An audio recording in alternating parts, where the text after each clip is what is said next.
I fear not the dark itself, but what may lurk within it. Welcome to Lurk, bringing you creepy, strange, and bone-chilling stories, with your host, Jamie Jackson.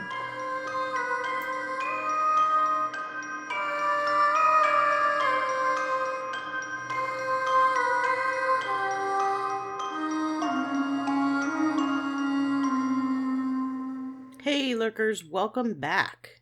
I am back from the 2-month break that I took in order to catch up with everything, and spent the time making sure I got some research done, some notes were edited, so that in 2024 I can start ahead instead of playing catch up every week.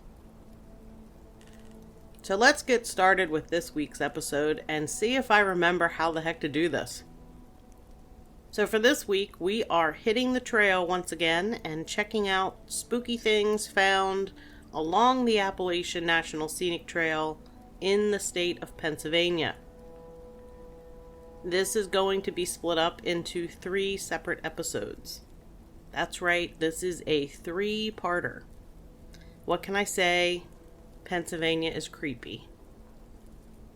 If you are new to the podcast, The Haunted Trail is a collection of paranormal, spooky, and creepy stories from along the Appalachian National Scenic Trail.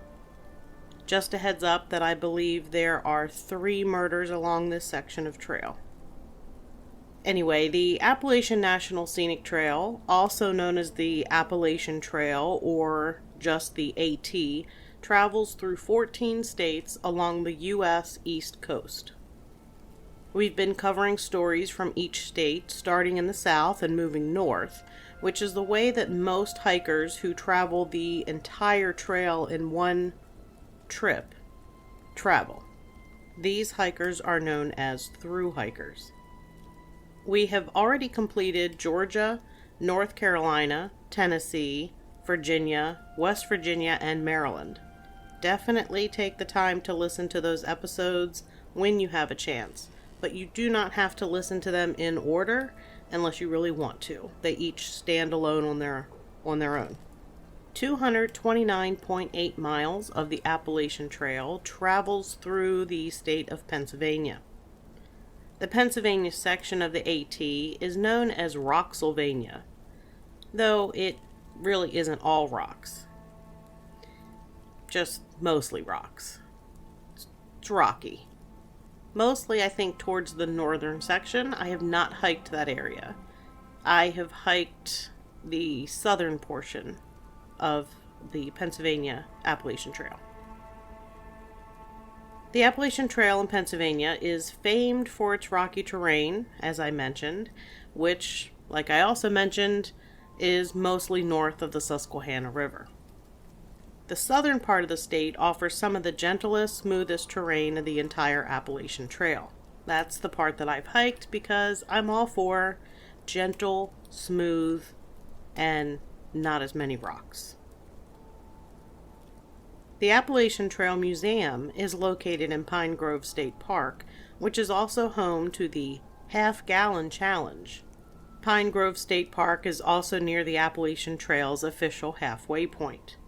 The Half-Gallon Challenge, for those who are interested in knowing, is where hikers come to the general store at Pine Grove State Park and they attempt to eat an entire half-gallon of ice cream in one sitting.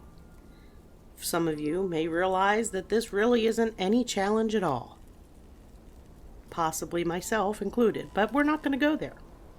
Heading north from the Maryland-Pennsylvania line, you start at Penmar Park, and you make your way towards Blue Hill Summit, Pennsylvania. Nearby is an area known as Monterey Pass. On July 4th through 5th in 1863, a thunderstorm raged while General Lee's army retreated from the Gettysburg battlefield across South Mountain. In the meantime, General Kilpatrick's cavalry, which included General Custer's brigade, and yes, that is General Custer as in Custer's Last Stand, was given orders to attack the wagon train. Custer's men began storming the wagons like a bunch of wild Indians, overturning many of the wagons. The fight continued into Maryland and was the only battle fought on both sides of the Mason-Dixon line. If you don't know, the Mason-Dixon line is the name of the boundary between Pennsylvania and Maryland. When the fighting was over, the Union had lost 5 men and were missing 28. 1,300 Confederates were captured, and the remaining wagons were burned. There are reports of people hearing the sounds of battle echoing around the area, and it's often accompanied by the smell of burning gunpowder. The next area of note hikers come to is Michaud State Forest. Michaud State Forest encompasses more than 85,500 acres in the South Mountain area of Cumberland, Franklin, and Adams counties. It's considered Pennsylvania's cradle of forestry and is the site of the first forestry school at Mont Alto. The forest is named for the French botanist André Michaud, who discovered and named many plants during the 18th century. Most of the state forest lands of the Michaud District are located at the northern terminus of the scenic Blue Ridge Mountains. One of the stories from Michaud is the White Lady of Pond Bank. The White Lady is known by different names: the White Lady, the White Woman, and the White Witch. Despite the different names, the stories about her are all basically the same. The White Lady has been scaring people along South Mountain for generations. She appears in 2 areas. She wanders the woods and fields near the village of Pond Bank and is also seen along Loop Road in South Mountain. Some say she's looking for a child or a lover who drowned. Some say she drowned herself. And I don't think that means as in like drowned herself. I think it means more she herself drowned, which would have been the better way to word that. Sometimes up on South Mountain, she is accompanied by a little white dog. No matter where she appears or who accompanies her, she always looks the same: haunted, bewildered, and wearing a long white dress. She's been known to leap onto the hoods of passing cars at night. I'm familiar with a large section of the Appalachian Trail in Michaud State Forest, as I've hiked this section of the trail from Maryland to Michaud on a scout backpacking trip. We stayed at a shelter in Michaud, and I must say that for some reason, I slept worse than usual in the shelter. Sleeping in a shelter isn't always the most comfortable. You're using an inflatable mat. I mean, that's what I used. I used an inflatable, thin, it looks like a blow-up beach toy. You know, the air mattresses with the sections, the long sections. A raft. That's like a beach toy. It's called a raft. That's what it looks like. And you're on that on your sleeping bag, and you're only protected on 3 sides. The 4th side is wide open to the elements, so it's kind of unnerving to sleep in a shelter. But for whatever reason, in this particular section, I felt really uneasy and on edge, and when I had to make a trip to the privy in the middle of the night, I was less than thrilled about going. It was one of those times where you're laying there and you're like, would it really be that embarrassing if I just wet myself? That's how unnerving it was, because you had to walk around to the back side of where the shelter was, cross the trail, Appalachian Trail, and the privy was on the other side. So your companions can't see you. They probably would hear you scream, but they can't see you, which I think was part of the unnerving part. But of course, you want a little privacy when you're going to the privy. Anyway, you need to imagine just how dark it is on the Appalachian Trail. There is no electricity. No light other than your flashlight, maybe the moon if it's full enough, and the tree cover isn't too thick. So if you don't have many trees and the moon's full, you might have some moonlight. And when you turn your flashlight on, you become aware that while you can see where you're walking, anyone or anything in the woods can see exactly where you are, like you're in a spotlight. At least that's what I kept thinking while I walked to the privy that night. That someone was in the woods watching me. But I do admit I have an overactive imagination, and I have enough spooky stories stored in my brain that it doesn't take much for my brain to go to the creepiest outcome possible. On a separate occasion, I went on a Halloween hike with members of my family to a part of the trail that was the scene of a murder. This is the first of 3 murder scenes you come across on the Appalachian Trail in Pennsylvania. This particular area is just off the trail on a short 5-mile loop called the Rocky Knob Trail. On the morning of May 13th, 1988, Rebecca White and Claudia Brenner were hiking the Appalachian Trail in Pennsylvania. The 2 women started out their adventure at Pine Grove Furnace State Park, but on the morning of May 13th, Rebecca encountered a man asking for cigarettes in a public restroom. After telling the man she didn't have any, Rebecca went to tell her partner, Claudia, that they were not alone. The 2 women packed up camp and continued south down the trail, looking for a more private area. They parked their car at Dead Woman's Hollow Road, more about that later, and continued hiking south from there. Later, as they were looking at their map, they encountered the strange man again. The man was 22-year-old Stephen Roy Carr, a mountain man who sometimes lived in a cave near the Appalachian Trail, and who was known to carry a .22 rifle. Unnerved by Carr, Rebecca and Claudia sought a more secluded campsite. They ended up setting up camp along the Rocky Knob Trail just off the Appalachian Trail. They ate dinner and were enjoying some time together, but unknown to the women, Stephen Carr had found them and was watching them from a distance of about 80 feet away. He fired 8 shots at the women. Brenner was hit 5 times, in the arm, face, head, and neck, and Rebecca was hit twice, in the head and back. One of the bullets shattered her liver. The 8th bullet missed. Rebecca was unable to stand, so Claudia made her comfortable and left to hike 3 miles to the main road to get help. Having hiked that area myself, I can tell you getting help by hiking out with 5 gunshot wounds while also knowing the person who shot you is still out there, somewhere, is no small feat. Claudia managed to make it to the main road and was picked up by some teens driving by who took her to the hospital.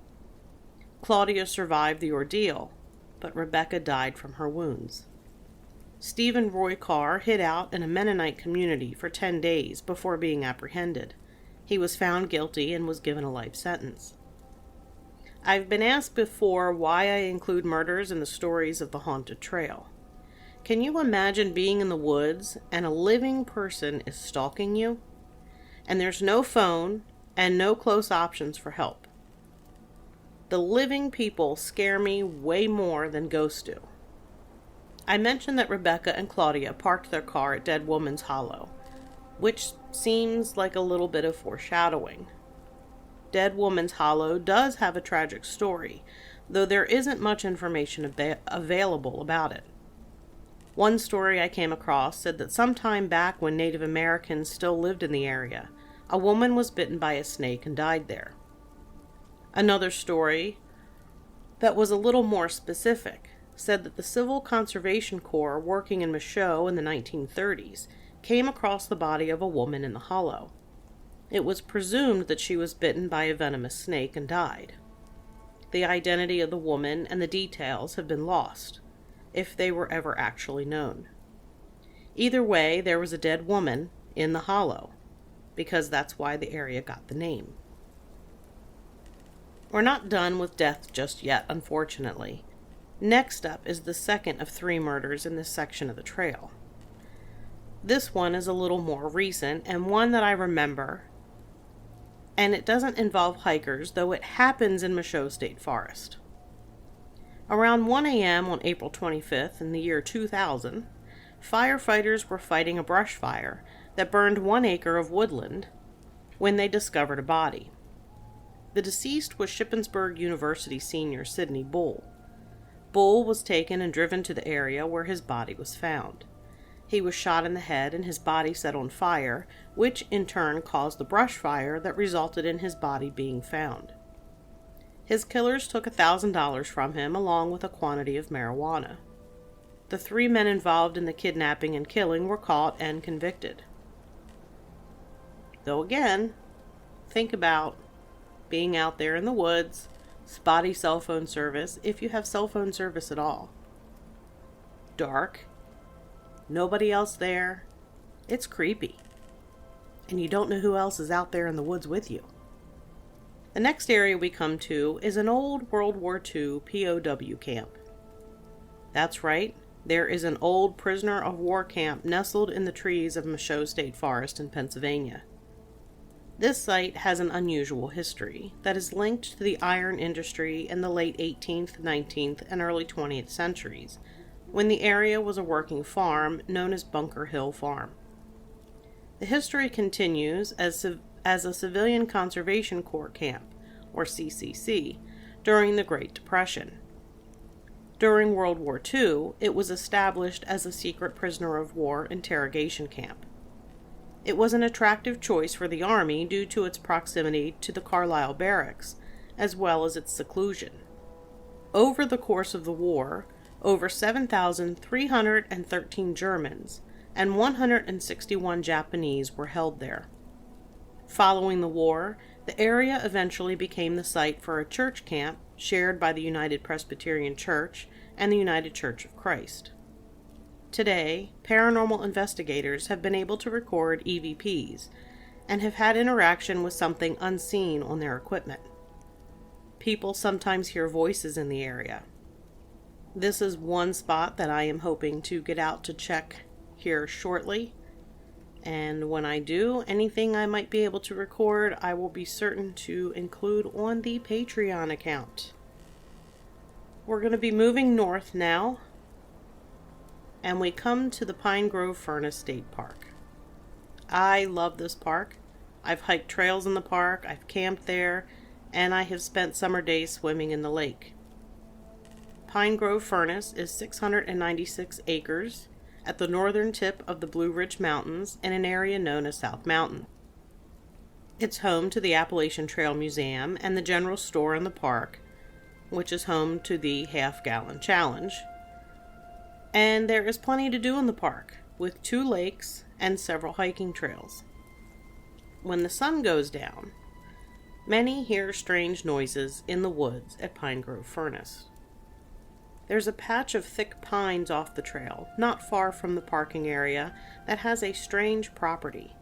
The area is said to have 2 large stones, 75% buried in the ground, across from a headstone-type stone.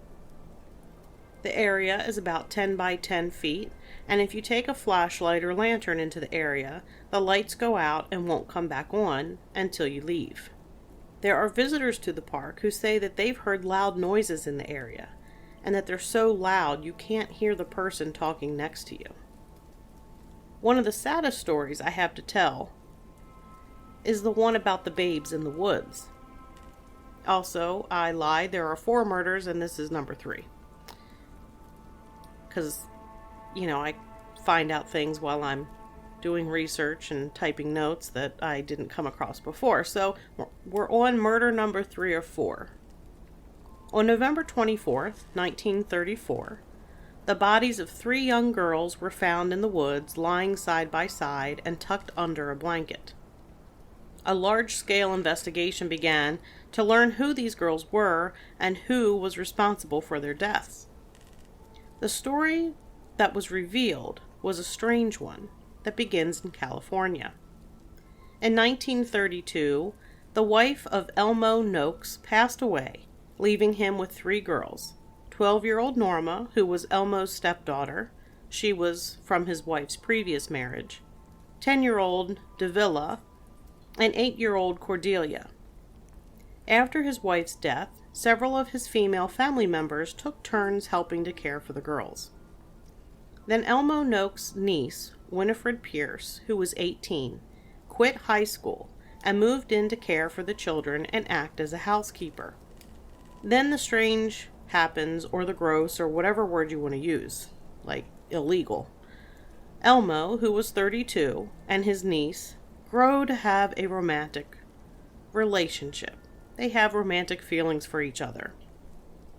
Family members suspect, and Elmo is confronted by his sister, who is Winifred's mother. Not wanting to end their love affair, Elmo and Winifred take off cross-country with the three girls. They make it to Pennsylvania, and by then, the money that they had runs out. Out of options, Elmo suffocates the girls and leaves their bodies in the woods.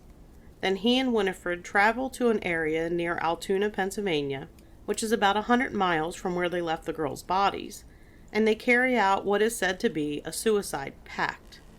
Elmo shoots Winifred and then himself. Another sad note to the story is that the oldest girl, Norma, her father was still alive and had been trying to get custody of his daughter during the 2 years after his ex-wife's death, but he was denied. Today, people have claimed to have heard the sounds of children crying in the area where the bodies were found all those years ago. Within Pine Grove Furnace State Park is a building known as the Iron Master's Mansion. This mansion was built circa 1829 by Peter Egge when he was Iron Master of the Pine Grove Iron Works located nearby. Department of Conservation and Natural Resources Bureau of State Parks Director John Norbeck said, "Pine Grove sits at the halfway point of the Appalachian Trail and is a site rumored to have connections to the Underground Railroad for escaped slaves. Many famous families in Pennsylvania state history have lived in the mansion after the Egge family, including Judge Frederick Watts, the founder of Penn State University, Jackson Fuller, the namesake for Fuller Lake, and Jay Cooke, often called the financier of the Civil War." After the ironworks closed in 1895, the mansion fell into disuse. In 1913, the ironworks and surrounding land, including the mansion, were sold to the Commonwealth of Pennsylvania, which owns the mansion to this day. During the 1920s, the Appalachian Trail was laid out, passing through the park close to the mansion. The mansion subsequently became a hostel for hikers using the trail. It was operated by a unit of American Youth Hostels for 25 years, up until about 2010. That year, the Central Pennsylvania Conservancy was granted a lease by the Pennsylvania DCNR, which made extensive renovations to the interior and then operated the mansion as a hotel and events venue. In 2020, operation of the mansion was turned over to the Appalachian Trail Museum. The museum continues to operate the mansion as a hostel for hikers and venue for events. It's also said that the mansion is haunted. The ghosts of the owners, Jackson and Caroline Fuller, are seen in the building. The smell of perfume is strong, even when no one else has been in the house for days. Some unseen person knocks on the door of the girls' dormitory, and the attic door unlocks and opens and closes on its own. Some have said that they also hear children's laughter echoing from the attic. Continuing north and leaving Michaud and Pine Grove Furnace, you come to the James H. Fry Shelter. The shelter is located just north of Pine Grove Furnace State Park, and it was built as a replacement for the Tag Run shelter sometime in the 1970s. The shelter was built on the older stone foundation. There are signs of an old village, and the area was also used by Native Americans. The privy at the shelter has a door that is engineered to stay closed using a heavy rock and pulley system. You have to pull the door hard towards you to open it, and when you let go, the door slams shut. There was a college-age girl staying at the shelter who went to use the privy. She had an uneasy feeling in the area, like she was being watched. While she was in the privy, she heard footsteps on the wood floor, and the privy door flew open and then slammed shut. She called out, "Who's there?" But there was no reply. She went out to see who was there, but no one was around. And if you remember, she heard the footsteps leading up to the floor and the door, but there were no retreating footsteps. I'm not sure there's anything worse than something creepy happening in a privy when you have your pants down around your ankles. Next up is the town of Mount Holly Springs. During the Civil War, 40,000 Confederate and Union men passed through Mount Holly Springs on their way to Gettysburg. A member of General Ewell's 2nd Corps became ill during the march through town and was taken to the inn there to be cared for. Despite the attention to his care, he did eventually die from his illness. No one knew his name, and he was buried in the borough cemetery. Now people see a Civil War soldier with red hair roaming around the area. Further north, the Appalachian Trail passes through the small town of Boiling Springs. I personally have not hiked this area, but I did meet up with my husband and the scouts to pick them up at the end of their backpacking trip. I love this little town. In the town is a pretty little lake called Children's Lake. There's a ghost seen walking around Children's Lake in Boiling Springs. It's seen at night and has been named the Night Walker. It walks around the lake and sits at a bench as if waiting for someone to meet them. About 6 miles from Boiling Springs is the larger town of Carlisle, Pennsylvania. Carlisle, founded in 1751, is the home of Carlisle Barracks, the second oldest army post in the United States. The barracks was later the Carlisle Indian School, where Jim Thorpe played. It's now home of the U.S. Army War College. The town is also home to the Army Heritage and Education Center and Heritage Trail. The Central Pennsylvania Youth Ballet, Trout Gallery, Dickinson College, and Penn State's Dickinson School of Law add to the cultural and educational character of the town. Not only is Carlisle full of fun things to do, it's also full of ghosts. One of the haunted locations in town is the old county prison. One maintenance worker, who has been there for 25 years, has had several experiences. All the unexplainable sights and sounds he's come across in the cramped hallways of the old Cumberland County Prison have made him a firm believer in ghosts.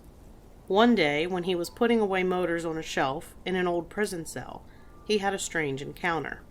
He said, "I heard footsteps coming up the hallway outside. I looked out and see a pair of brown boots and maybe khakis, grayish-colored pants. When I went out, there was nobody out there. Then, when I started actually thinking about it, there wasn't anything above the knee." He swears he saw a pair of legs walking and not attached to a body. In that area of the jail, there are loud, heavy metal doors, and at the time of the sighting, he did not hear any of the doors open. He says he's also heard voices in the old prison, even when he's the only person there. Another time he heard a knock at one of the doors, but when he went to see who was there was no one. In addition, the light in that area was a motion sensor light, and it had not turned on. If someone had knocked on the door, the light would have been triggered. Other notable experiences at the old jail are security doors that open on their own and the lights turning on and off. One of the reasons many believe the old prison is haunted is because it was the site of the last hanging in Cumberland County history. An inmate was hanged for murdering a Carlisle police officer, though he continued to argue his innocence until the day he died. The old county courthouse in Carlisle, which is now an administration building, may also be haunted. Some workers in the finance department upstairs said sometimes the toilet flushes on its own, and sometimes they see shadows in their rooms and hear creaks and cracks. We're going to end part 1 of the Haunted Trail in Pennsylvania here and pick it up again in next week's episode. Remember, you can find Lurk wherever it is that you listen to your favorite podcasts, and also at lurkpodcast.com, where you can find episodes along with links to our social media pages. You'll find me mostly on Facebook, but I pop up on Instagram and Twitter too. We also have a YouTube channel if you prefer listening that way. Make sure you like and subscribe. If you'd like a little more lurk in your life, you can become a loyal lurker at Patreon for $5 a month. You can find that link in the show notes. Help out the show, and you get a little bit of extra content. And until next time, keep lurking.